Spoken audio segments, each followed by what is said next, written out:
안녕하세요. 울산에 살고 있는 30대 여자입니다. 저는 동네에서 개인 카페를 운영하고 있습니다. 얼마 전까지만 해도 날씨가 오락가락했잖아요. 이젠 제법 추워져서 이제 시원한 음료보다 따뜻한 음료와 간식 주문이 많아졌습니다. 어쩌면 사연 라디오 구독자분들 중 저희 카페에 손님이 계실 수도 있겠네요. 그럼 여러분, 오늘은 따뜻한 차 한 잔 드시면서 제 사연 함께 들어주시겠어요? 저는 깡시골에서 자란 촌뜨기였습니다. 20대 때 무작정 서울로 상경했다가 아주 강렬한 실패의 맛을 겪었어요. 그렇게 해마다 지금은 어쩌다 고향도 아닌 울산에 자리를 잡고 살고 있네요. 이제 울산은 제게 제2의 고향이 됐답니다. 방황하던 제게 자리를 잡고 살 수 있도록 이 도시가 저를 받아준 것 같아요. 제가 비록 이혼은 했지만 여기서 제 카페가 성공적으로 자리를 잡았고 좋은 기억이 더 많아서 저는 울산에 계속 살고 있답니다. 남편은 울산 토박이로 자란 남자였어요. 남편과 저는 이웃 주민으로 처음 서로 얼굴을 알고 지냈습니다. 오며 가며 자주 마주쳤는데 그가 먼저 제게 번호를 물어보더군요. 전문직에 종사하는 그는 매일 말끔하게 정장을 차려입었어요. 그 모습은 단숨에 제 마음을 사로잡았습니다. 이미지가 참 든든하고 믿음직스러웠거든요. 아무래도 제가 자영업을 하다 보니 나중에 결혼한다면 안정적으로 하고 싶었어요. 그래서 결혼하기 딱 좋은 남자라 생각했죠. 물론 남자의 돈을 바랐던 건 아니었고 사람 일이라는 게 어떻게 될지 모르니까요. 제 벌이에 변수가 생기더라도 남편은 고정적으로 벌어야 한다고 생각했거든요. 저희 카페는 거의 배달 위주로 운영하고 있습니다. 매장에 오는 손님보다 배달 주문이 훨씬 많아요. 배달 매출이 거의 한 달 매출의 전부를 차지하고 있습니다. 작은 카페이지만 꽤 오랫동안 한자리에서 운영해서 단골 손님도 많았습니다. 그 덕분인지 감사하게도 저는 몇 천씩 매달 고정적으로 무리 없이 벌었습니다. 코로나 때도 수입이 오히려 증가해서 신기했어요. 격리하는 사람들의 배달 주문이 더 늘어났거든요. 그런데 남편은 처음 만났을 때부터 제게 카페 수입은 궁금하지 않다고 저 알아서 하라고 했습니다. 본인 일만으로도 워낙 바쁜 사람이기도 해서 딱히 제가 하는 일에 관심이 없어 보였습니다. 그래서 남편은 제가 그만큼의 수입을 벌고 있다는 걸 몰랐어요. 그때는 제가 그저 푼돈 번다고 생각했겠죠. 그래서인지 신혼집도 상의를 할 것도 없이 남편이 상의도 없이 혼자서 알아보고 마련했더군요. 저도 개인적으로 수중에 모은 돈 꽤 있었거든요. 미리 상의했더라면 저도 충분히 돈을 보탤 수 있었는데 좀 당황스럽더라고요. 게다가 결혼식도 아직 안 올린 상태였고요. 나중에 같이 살 집인데 독단적으로 행동하는 게 참 이기적이라고 생각했습니다. 그러다 문득 예비 신랑이 제게 금전적인 짐을 덜어주려 그러나 보다 싶어 이해하려 했죠. 하지만 그건 배려가 아니라 그냥 그게 이기적인 그놈의 본성이었던 것 같아요. 신혼집까지 결혼식 올리기도 전에 구해버린 예비 신랑에 당황한 건 저뿐만 아니었어요. 예비 신랑 말 들어보니 예비 시부모가 허락도 안 받고 진행하냐며 난리가 난 듯 했습니다. 불안해하는 저를 보고 예비 신랑은 모든 걸 알아서 한다고 걱정하지 말라더군요.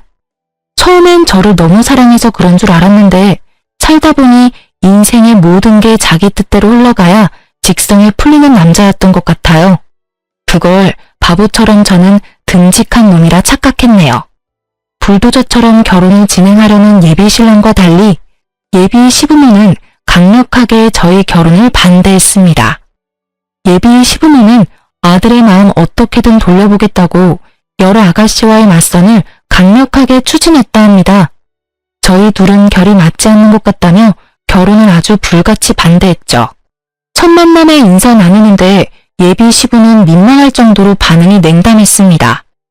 예비 시부는 대놓고 밉게 말하며 저를 앞에 두고서도 끝까지 반대하더군요. 그래서 저는 처음 인사드리는 자리마저 시부모가 원해서 나온 게 아니라 그저 예비 신랑의 고집이었구나 원망스러웠어요.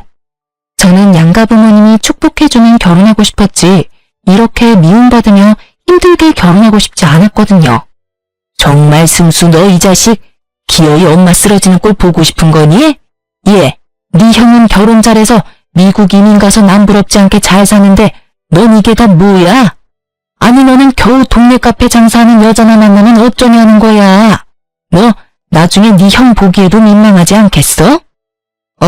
형이랑 비교 좀 하지 말라니까요. 내가 결혼하는데 형 얘기가 왜 나와요? 안 나오게끔 네가 잘하던가 이놈아.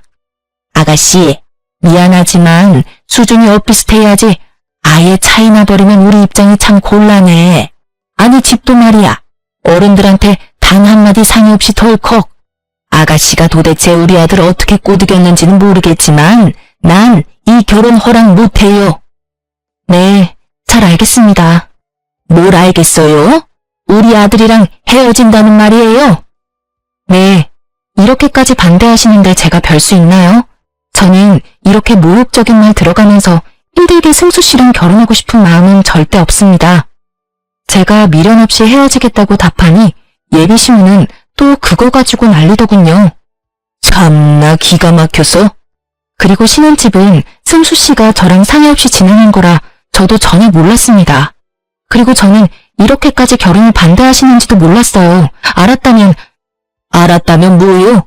아가씨 가만 보니까 아쉬운 거 하나 없다는 태도네? 엄마, 저희 안 헤어져요. 그러니까 제발 그만 좀 하세요. 두 분 여기까지 나오신 거면 암묵적으로 제 결혼 허락하는 거라 생각했어요. 근데 아니었어요? 반대하시려고 나오신 거냐고요. 엄마랑 아버지가 돈 걱정, 일 걱정 안 하게끔 무조건 전문직으로 취직하래서 나 열심히 노력해서 여기까지 이뤄냈어요. 적성에는 맞지도 않는 일들을 꾸역꾸역 기어코 해냈다고요. 여태 살면서 두 분이 하라는 대로 다 했는데 왜 결혼하는 것까지 제 맘대로 못하게 하세요? 나랑 반대로 부모님 말씀 안 듣고 하고 싶은 거 다 하면서 자기 멋대로 살던 게 바로 형이에요. 그런데 형이 나보다 인생 잘 풀렸잖아. 그러니까 나도 이제 내가 하고 싶은 대로 살도록 제발 좀 내버려 두세요. 결혼할 여자 정도는 제가 고를 자격 있다고요. 강력하게 반대하는 예비신우와 그에 반발하는 예비신랑을 보는데 참 두 모자가 똑같아 보였어요. 당장은 마음 아프지만 헤어지는 게 맞다 생각했죠. 그때 계속 잠자코 있던 예비시부가 나서더군요. 이 사람아, 그쯤에 자식 이겨서 좋을 게 있어? 게다가 결혼은 당신이랑 나랑 하는 게 아니라 이 두 사람이 하는 거잖아. 그리고 카페 하는 게 뭐 어때서 그래? 직업에 어디 귀천이 있나? 그 힘든 코로나도 이겨내고 살아남은 가게면 대단히 훌륭하지. 어휴, 둘이 어련히 알아서 잘할까? 내버려 둬. 아버지, 허락해 주시는 거예요? 그럼 난 이 결혼 찬성이다. 내가 반대할 게 뭐가 있냐? 아니, 당신 왜 말을 바꿔요? 당신도 승수 맞선 보고 결혼하길 원했잖아요. 어머, 나만 이 결혼 반대했어요? 그거야 우리가 이렇게 만나기 전이고 만나보니 난 더 마음에 드는데 뭘. 혜정 씨라고 했나요? 첫 만남에 우리가 이렇게 마음 상하게 해서 미안하네요. 아니 집사람이 미리 점 찍어둔 처자들이 있는데 저놈이 티도 안 내고 갑자기 결혼할 사람이라고 혜정 씨를 데려오니까 조금 당황한 거예요. 이 사람이 원래 이렇게 심술 부리지 않아요. 흠은 무슨? 얼른 당신도 사과해야지. 하여간 이 집구석 남자들은 평생 이렇게 나만 소외시켜. 아가씨, 홧김에 막말한 건 내가 미안하네요. 그런데 난 좀 더 두고 봐야겠네요. 엄마, 이쯤 하면 됐다. 승수 너도 네 엄마한테 그만 대들어. 다 같이 한 식구 되려면 차차 조율해야 하는데 네가 급하게 진행하려 하니까 이 사달이 나지. 네, 아버지 죄송해요. 엄마, 내가 미안해. 근데 아들 선택 믿어줘. 혜성이 착하고 예쁜 사람이야. 으이구, 내 팔자야. 고생해서 아들 키워봤자 다 소용없지. 비록 첫 만남은 서로가 아주 불쾌했지만 저는 결국 남편과 결혼 꼴이 났습니다. 모든 게 시부의 중재덕이었던 것 같아요. 다행히 상견례 때도 시부는 심술을 부리지 않고 저희 부모님께 친절히 잘 대해줬습니다. 하지만 그 후 결혼하자마자 신혼도 못 즐기고 시부모를 신혼집에서 모시고 살게 될 줄은 몰랐습니다. 일찌감치 결혼해서 미국으로 이민을 간 시숙은 저도 한 번도 보지 못했습니다. 이상하게 남편은 자기 형 이야기 나오면 항상 입이 대빨 나와선 툴툴거렸습니다. 사이가 좋지 않냐고 따로 물어보지 않아도 단번에 그런 거 알겠더라고요. 전 형제간 무슨 사연이라도 있는 줄 알았는데 그냥 본인보다 잘 풀린 형에 대한 남편의 자격지심 같은 거였어요. 그 자격지심은 저와 상관없는 일이라 생각했지만 결국 불똥이 제게도 날아오더라고요.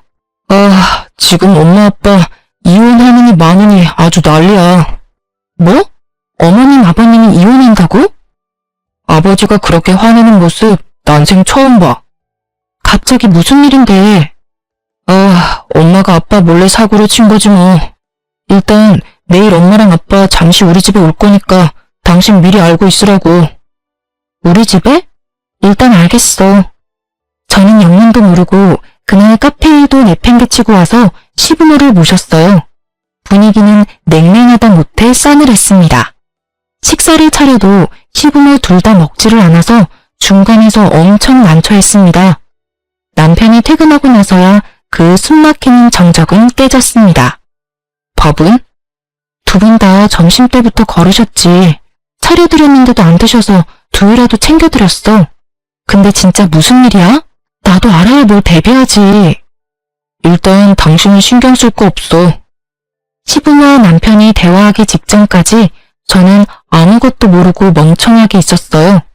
굳이 아침 대바람부터 시부모가 찾아와 남편 퇴근 때까지 기다리는 것도 너무 이상했어요. 자, 이제 당신이 말해봐. 앞으로 어떻게 할 거야? 도대체 무슨 생각으로 상의도 없이 그런 일들을 벌여놔? 상의하면 당신이 오케이 했겠어요? 뭐? 근데 이 옆에 내가... 아버지, 일단 진정 좀 하세요. 내가 진정하게 생겼냐? 나 여행 보내놓고 이사다를 냈는데. 아니, 상식적으로 집을 전체적으로 리모델링 할 거면 당장 살 곳은 마련하고 해야지. 덜컥 8천만 원, 그 큰 돈을 결제하면 어떡해? 분명히 8천만 원으로 끝나는 공사가 절대 아니야. 아, 나중에 더 결제해달라고 하면 무슨 돈으로 결제할 거냐고?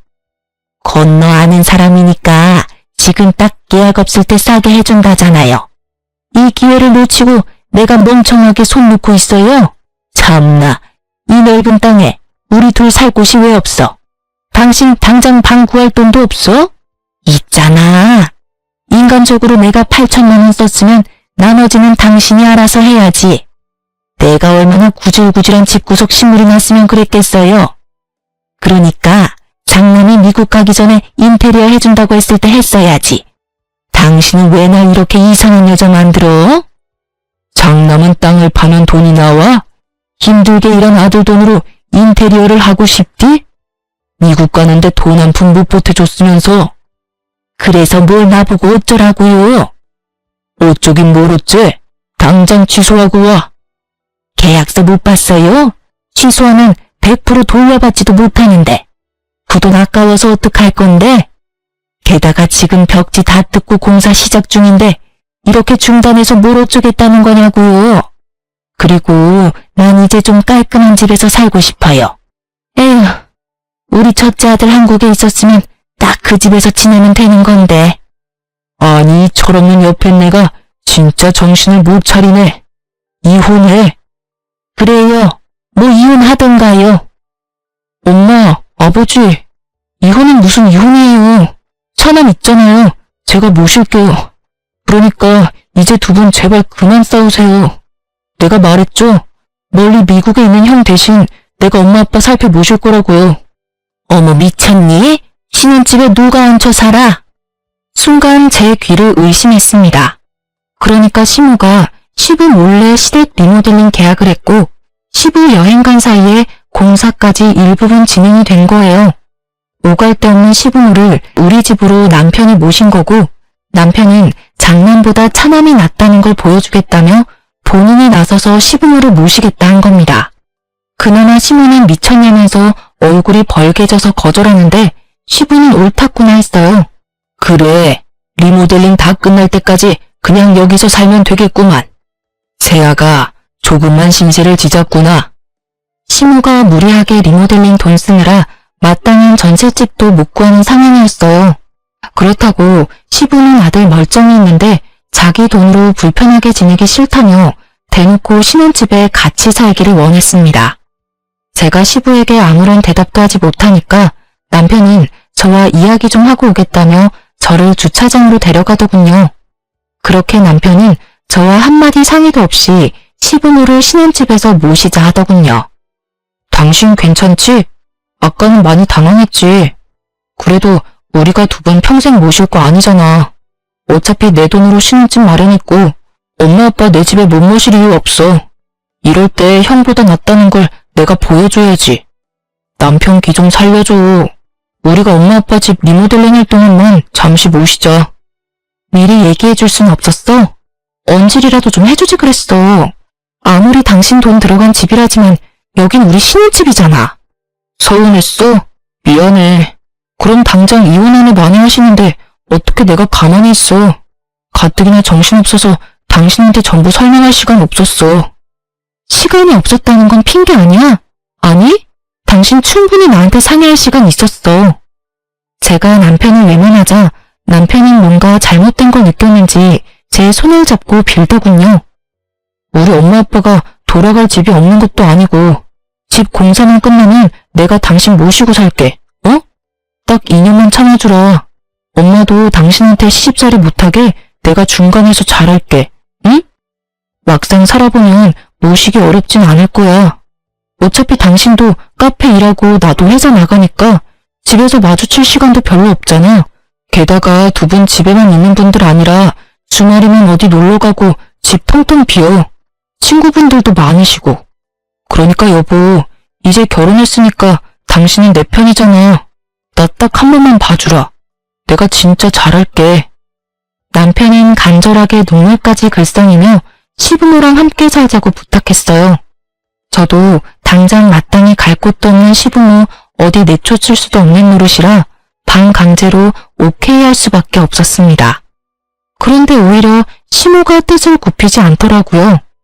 안 그래도 며느리 마음에 안 드는데 같이 살 수는 없으시다고요. 까놓고 말해서 며느리도 불편하고 나도 불편해요. 서로 마음에 안 드는데 어떻게 같이 살아요? 당신 정말 징징거리는 것도 정도 끝에.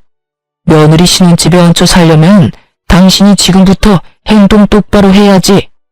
사고 친 게 누군데 지금 큰 소리야? 부탁해도 시원찮을 판에 애처럼 징징징. 시부가 불같이 화를 내고 저와 시모의 의견은 피력할 새도 없었어요. 남편과 시부의 주도하에 저희 네 사람의 한 집의 살이는 시작됐습니다. 그래도 시부는 양심은 있는지 따로 저를 불러서 진심으로 사과하더군요. 아가, 우리가 신혼 방해해서 정말 미안하다. 면목이 없구나. 그 대신 월세 나갔어야 할 돈 내가 다 모아서 한꺼번에 줄 테니 2년만 참아주렴. 2년도 아니지. 그 전에 나가게 될 테니 잘 좀 부탁한다. 네 시엄마 겪어보면 그렇게 나쁜 사람도 아니야. 그리고 나도 같이 지내는 동안은 너 불편하지 않게끔 노력하마. 월세 괜찮습니다, 아버님. 기왕 이렇게 정해진 거 저도 두 분 잘 모실게요. 아니야, 줘야지. 내가 마음 넓은 며느리 덕분에 불편한 바깥 생활 안 해도 되는데. 그 대신 내 아들한테는 비밀이야. 그놈은 아들이 모시는 게 당연하다는 마인드라 절대 돈은 안 받을 것 같거든. 새아가가 그 돈 잘 챙겨서 나중에 살림에 보태.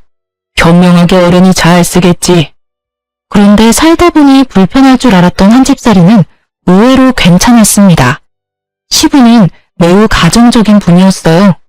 며느리가 있는데도 아침은 절대 본인이 차리겠다며 매일 가족들의 아침밥을 차려주셨어요. 세상에, 이 많은 아침을 어머님이 준비하신 거예요? 죄송해요. 다음엔 제가 더 일찍 일어나 준비할게요. 네 아버지 며느리 있다고 평소보다 더 신경 썼네. 여보, 이러다 상다리 부러지겠소. 내가 하기는 나 아침잠 많아서 절대 이런 거 못한다. 네 시아버지가 다 한 거야. 아버님이요? 우리 아버지 요리 솜씨 끝내줘. 그만 놀라고 어서 식기 전에 먹자. 저는 아침 먹는 내내 감탄했고 시부는 칭찬에 멋쩍어 했습니다. 그런데 하루는 그렇다 쳐도 매일같이 시부는 새벽 운동 다녀와서 식구들 먹을 아침을 차렸습니다. 일찍이 가족들 아침밥을 준비하는데 제가 그 시간을 따라잡기 힘들더라고요. 처음에 저는 그게 며느리 테스트인가 싶었어요. 늘 저보다 일찍이 행동하시니 저를 시험해 보시는 건가 참 당황스러웠죠. 시부보다 늦게 일어나는 게 어느 순간 눈치가 보여서 저는 악착같이 더 일찍 일어났습니다. 저의 행동을 지켜보던 시부는 제게 그러지 말라고 진지하게 이야기했어요. 본인이 아침밥 차리는 건 하고 싶어서 하는 거고 평생 버릇되어서 하는 거니 제게 아무런 부담 가지지 말라고요.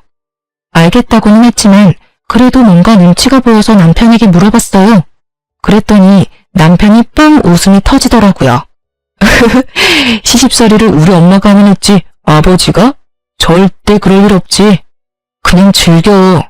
신혼집 같이 사는 게 미안해서 하시는 것도 아니야. 우리 아빠는 평생 그랬는걸. 항상 아침은 원래 아빠가 챙겨줬거든. 그러니까 이제 아침을 신경 쓰지 마. 아버지가 하고 싶어서 하는 건데 네가 그 기쁨을 뺏지 말라고. 그런 거였어? 난 또 혼자 얼마나 눈치 봤다고. 아버님 진짜 대단하시다. 정말 가정적이셔. 미안해. 난 엄마 닮아서 아버지 못 따라가. 그러니까 지금 아버지 우리랑 있을 때 실컷 아침 얻어먹으세요, 부인.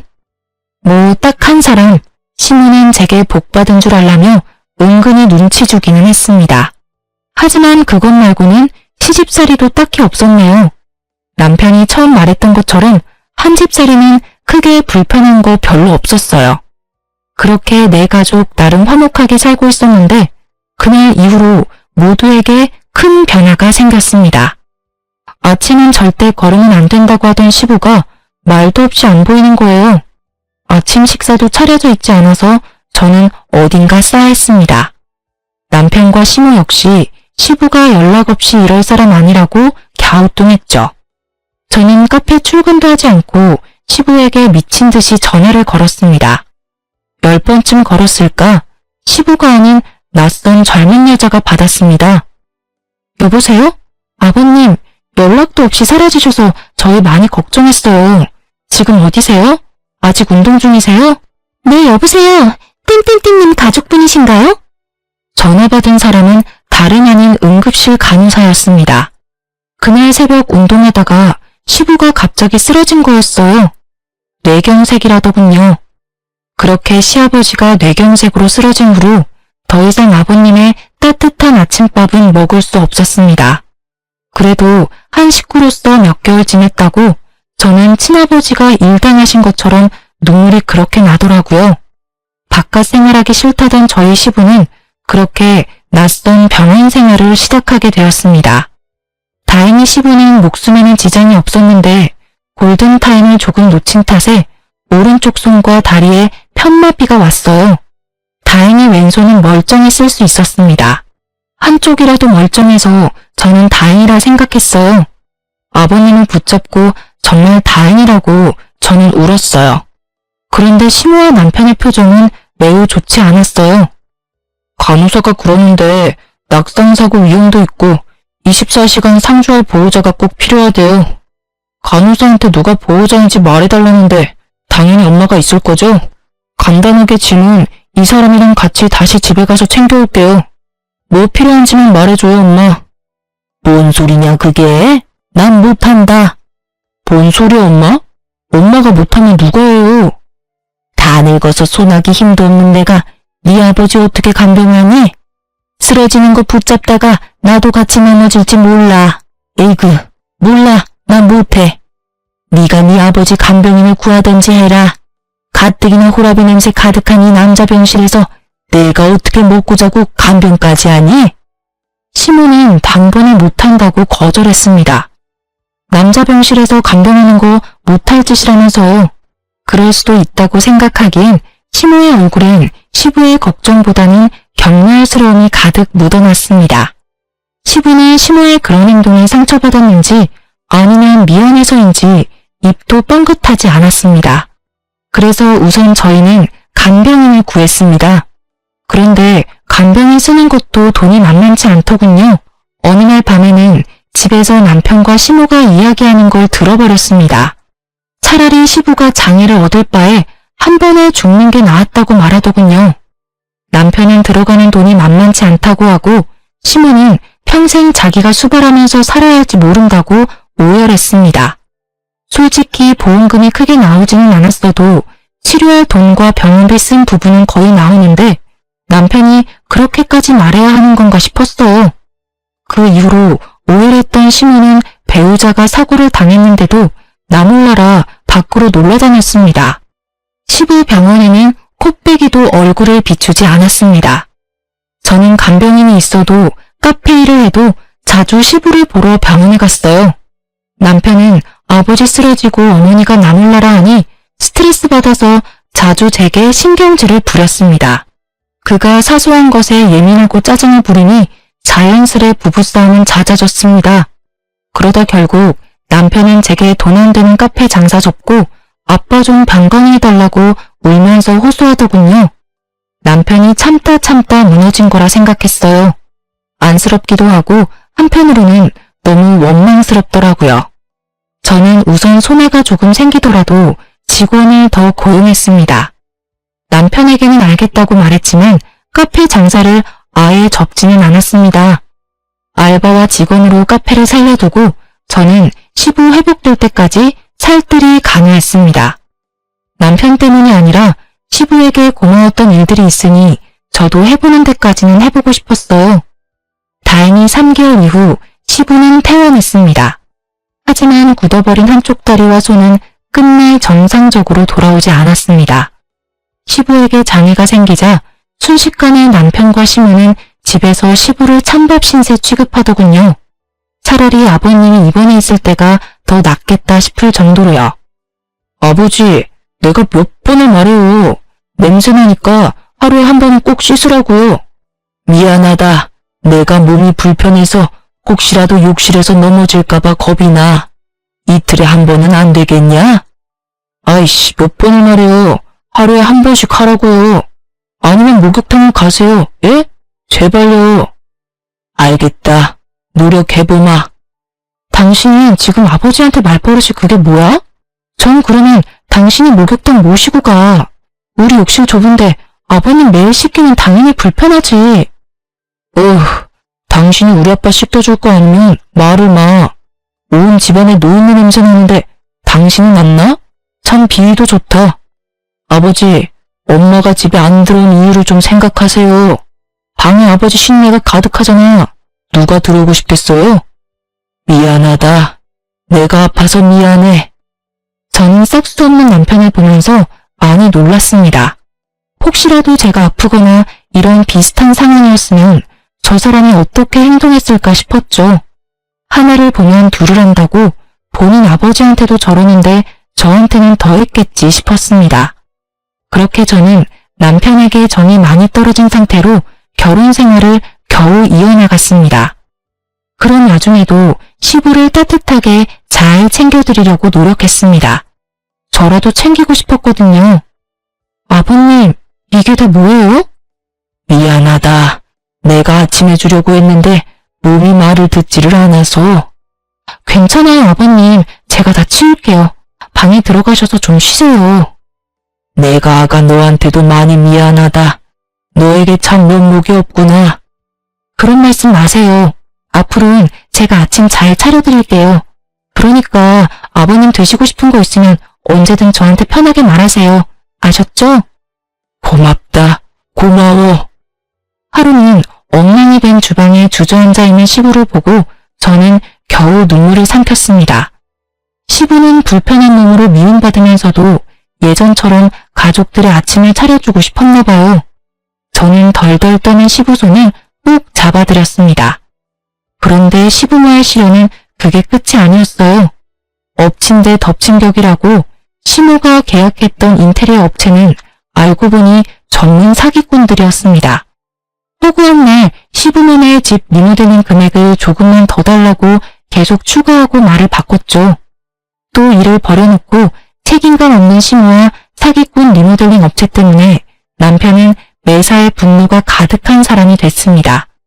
결국 무리해서 시모는 남편의 돈까지 써서 인테리어 업체 요구를 다 들어줬지만 결론은 시모가 리모델링 사기를 당한 거였어요. 남편의 본가에 찾아가 보니 폐가 수준이더군요. 그곳은 사람이 살 환경이 아니었습니다. 당연히 그 불똥은 또 제게 튀었고요. 남편은 씩씩거리며 몇 년 더 시부모랑 함께 살아야겠다고 제게 말했습니다. 아니, 그놈의 리모델링에 지금까지 돈 날린 게 얼만데 또 돈을 더 달래요. 돈 날리다니 뭘 날려? 다 공사하는데 필요하니까 그렇지. 엄마, 지금 돌아가는 꼴 보고도 그 말이 나와요? 엄마 지금 사기당한 거라고요. 아, 원래 아는 사람이 더 무서운 법이에요. 처음부터 제대로 된 업체 골랐어야죠.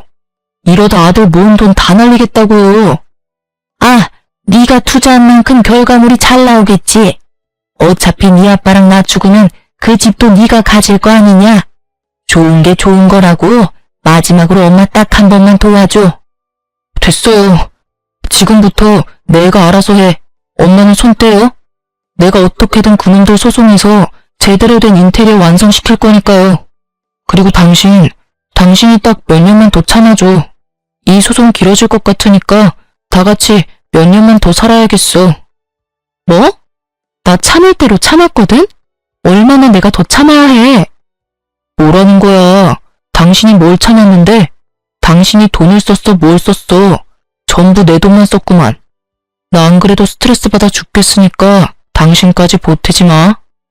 당신네 엄마 아빠 집이니까 당신 돈 쓰는 게 당연하지. 당신이 이렇게 같이 사는 사람 무시하는 거 난 더 이상 못 참겠어.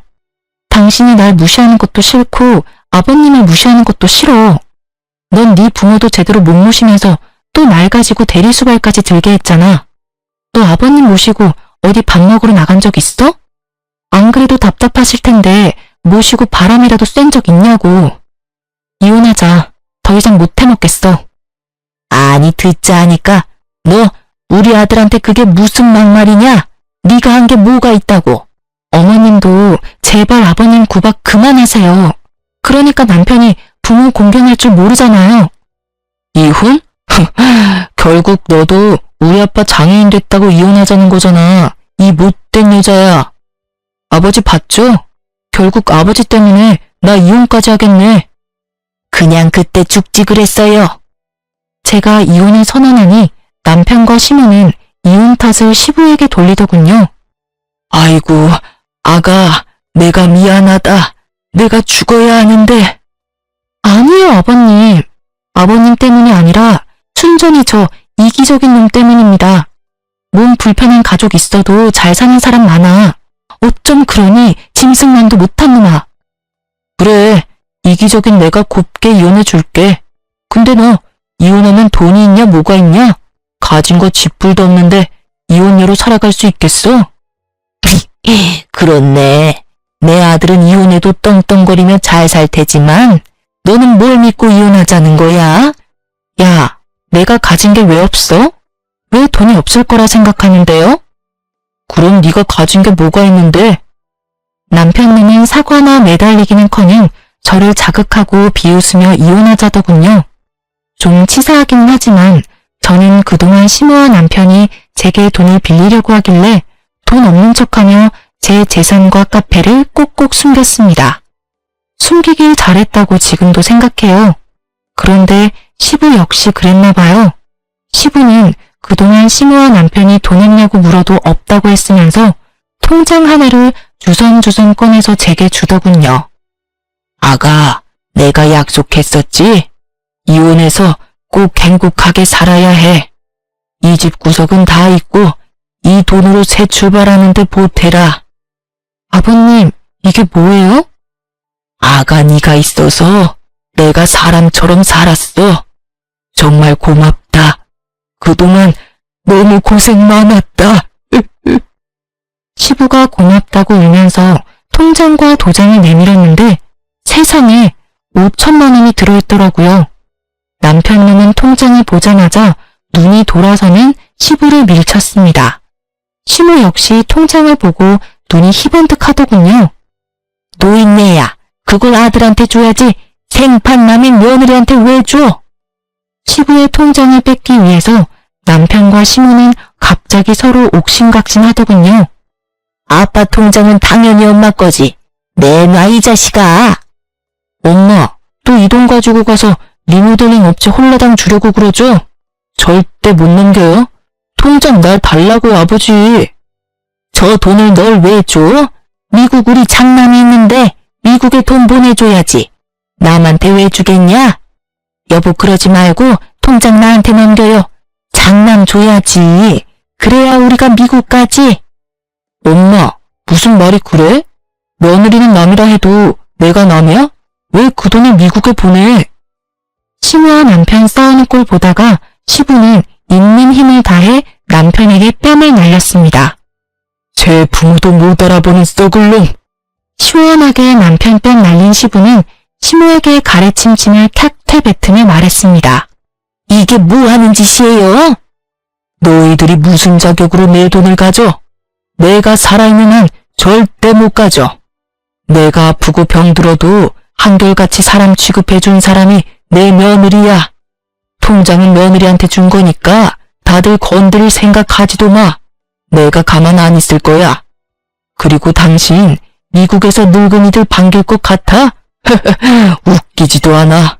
그러자 남편님은 돌변해서 내 집에서 나가라며 발악하면서 시부를 쫓아냈습니다. 지가 시부를 밀치는 건 되고 시부가 자기 뺨 한 대 친 건 용납이 안 되나 봐요. 다시 한번 시부에게 손찌검하려는 남편님 보고 저는 온 몸을 날려서 시부를 감쌌습니다. 다행히 시부는 다치지 않았지만 머무를 집은 완전히 잃었습니다. 저는 고민도 하지 않고 시부와 함께 시골 친정에 갔습니다. 너무 갑작스러워서 친정 부모님 두 분 다 당황하는 눈치였지만 시부 편하게 잘 지낼 수 있게 한다고 제게 걱정하지 말라고 하셨어요. 시부를 안전한 곳에 모시고 저는 다시 울산으로 돌아와 밀린 카페 일을 하면서 지냈습니다. 그동안 남편과의 이혼도 준비했고요. 그런데 시골에 계셔야 할 시부가 얼마 안가 카페로 찾아왔어요. 아버님, 어머, 어떻게 여기까지 오셨어요? 혼자 오신 거예요? 어떡해요, 잠자리가 많이 불편하셨어요? 그런 게 아니라... 그런데 시부는 최근에 본 적 없는 해맑은 미소를 지었습니다. 안녕하세요. 처음 뵙네요. 제가 모시고 왔습니다. 네? 누구세요? 네, 그렇게 저는 미국 살고 있는 시숙과 처음 인사했습니다. 시부가 미국에 있는 시숙에게 연락해서 아주버님이 부랴부랴 한국에 들어온 거예요.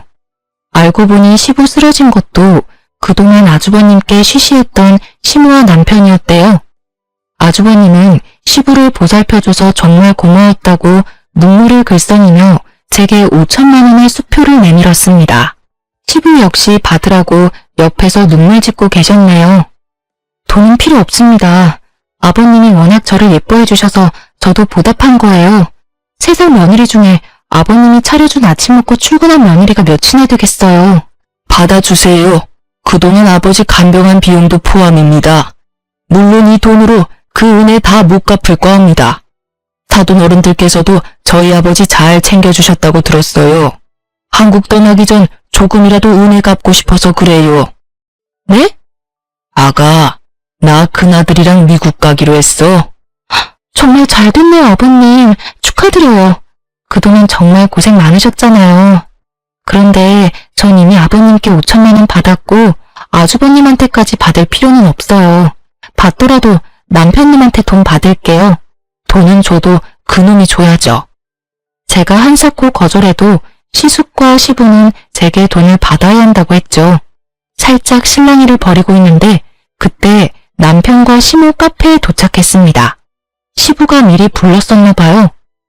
형이 여기 어떻게 있어? 시숙을 보고 놀라는 남편과 달리 시모는 아주 웃음꽃이 폈더군요. 아이고 우리 장남, 한국 오면 온다고 왜 말을 안 했어? 미리 짐 싸놓고 기다리는 건데. 나 데리러 온 거 맞지? 그럴 리가 있겠어요? 뭐? 시모에게 냉정하게 한마디를 하고 시숙은 남편에게 성큼성큼 다가갔어요. 뺨을 크게 날리려는 제스처를 취한 시숙은 남편이 두 눈을 질끈 감자 젠틀하게 손을 내리더군요.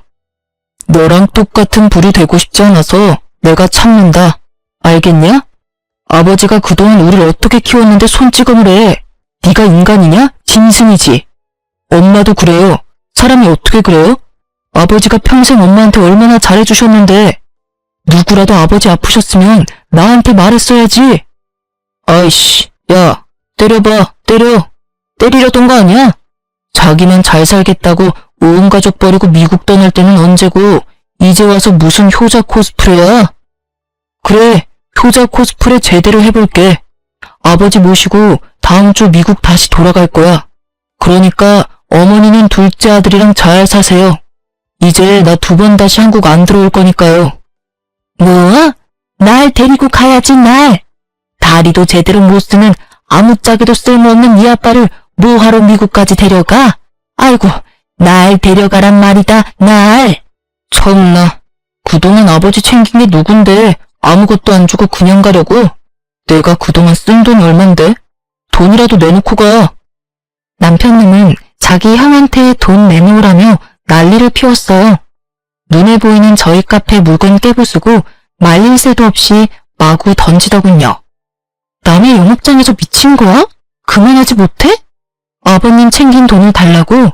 그게 네가 할 말이야? 내가 산 증인이야. 아주버님, 저는 한 거 없어요. 돈 절대 주지 마세요. 그러자 남편은 끼어들지 말라며 제 뺨을 날리고 기어코 자기 형에게까지 주먹을 날렸습니다. 말리던 시부도 그에게 밀쳐져서 쓰러졌어요. 시모가 경찰에 신고해서 경찰 도착해서야 상황은 종료됐습니다. 시부, 시숙, 그리고 저까지 저희 세 사람 다 남편을 폭행죄로 신고했어요. 카페 CCTV 영상을 경찰에 증거물로 제출했고요. 저희 세 사람은 경찰 조사 때 절대 합의하지 않겠다고 선전포고했습니다. 남편님은 그러든지 말든지 반성은 끝까지 안 하고 당당하더군요. 벌금 뭐 얼마나 한다고? 내면 되지 뭐. 벌금으로 끝나겠어? 그럼 뭐 어쩔 건데? 네가 다니는 회사 이름 뭐라고 했지? 설마 치사하게 회사에 알리려는 건 아니지? 미리 살 길 알아둬라. 형 미쳤어? 진짜 1억이야? 그럼 가족들 마음에 상처 준 네가 앞으로 혼자 잘 살 수 있을 거라 생각했어? 빨리 새로운 일자리 알아둬. 네 엄마는 네가 모셔야 하잖아. 아이고, 나도 미국 데려가라. 내가 잘못했어요, 여보. 장남한테 나도 데려가 달라고 말해봐요. 옆에 내야 미국 가서 또 무슨 사고 칠 줄 알고. 남편놈과 시모는 시숙과 시부의 바짓가랑이를 잡고 한참을 울면서 빌었습니다. 하지만 시숙은 그대로 가만히 있지 않았어요. 남편 회사에 시부 존속 폭행 사실을 알렸습니다. 경찰과 연루되면 안 되는 민감한 직장이라 남편님은 바로 회사에서 잘렸습니다. 믿을 거라고는 직장밖에 없던 그놈은 한순간 모든 걸 잃었습니다. 시모도 미국행 티켓을 잃었죠. 뭐 본인들의 어포라고 생각합니다. 저는 그 뒤로 이혼과 재물 손괴죄로 남편님에게 소송을 진행했습니다. 받은 돈으로 실력 좋은 변호사를 선임하니까 제가 원하던 결과를 빠르게 받아볼 수 있었어요. 시부는 곧바로 시숙 따라 미국 가서 지금까지도 잘 살고 계세요. 시모는 뭐 리모델링 사기당한 거 결국 집 날리고 개털됐다 하네요. 전 남편은 일 잘리고 자기 커리어 망치자 술에 절어 산다고 들었습니다. 시모는 회사 잘리고 하루아침에 주정뱅이 된 아들한테 한 푼이라도 더 뜯으려고 하더라고요. 이웃 주민들이 제게 전해주기를 시모는 장남이 자기를 안 데려갔다고 찡찡거리며 산다고 들었습니다. 그렇게 끝일 줄 알았습니다. 전 남편이 재물 손괴죄와 카페 영업 방해죄로 제가 손해본 것들에 대해 경찰에서 조사받다가요. 제 카페 월매출 몇 천인 거 알고 개거품 울었다네요. 그대로 카페 찾아와서 장사가 이렇게 잘 되는 카페였냐며 제게 화를 내는 거 있죠?